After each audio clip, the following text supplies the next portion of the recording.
When I go look at art, I want to just leave it open for interpretation. I would rather know nothing. I don't want to get entrenched in seeing things the way that I always see. I'm happy to come here with a beginner's mind.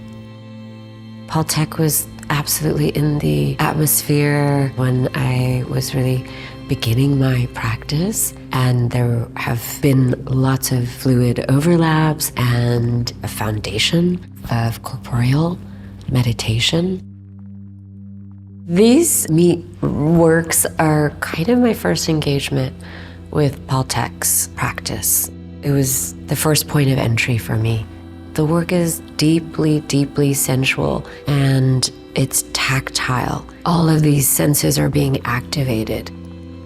My olfactory senses start really, really popping off. I can smell the sort of sacrifice.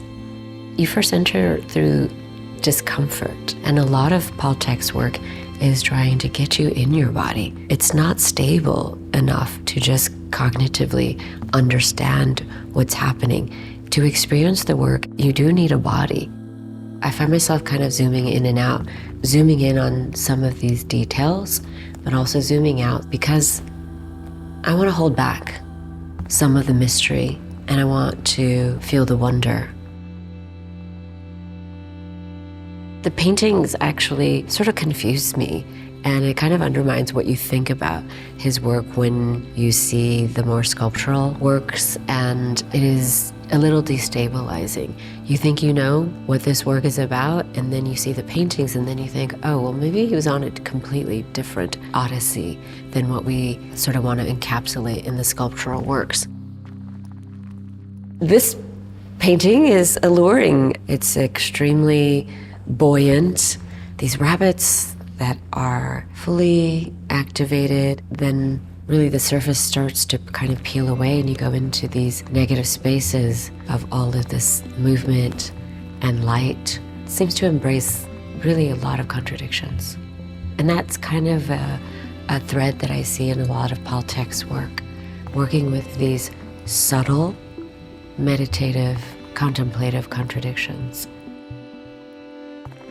When I'm looking at Thek's notebooks, I feel a deep kinship.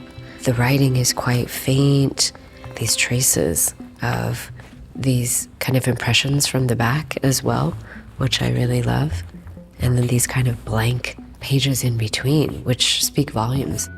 I think I came into my being as an artist and becoming an artist in that deep desire to be invisible, kind of working from the shadows in that sense. It's really being articulated throughout Thek's work, especially in these notebooks. This feels like someone I could know.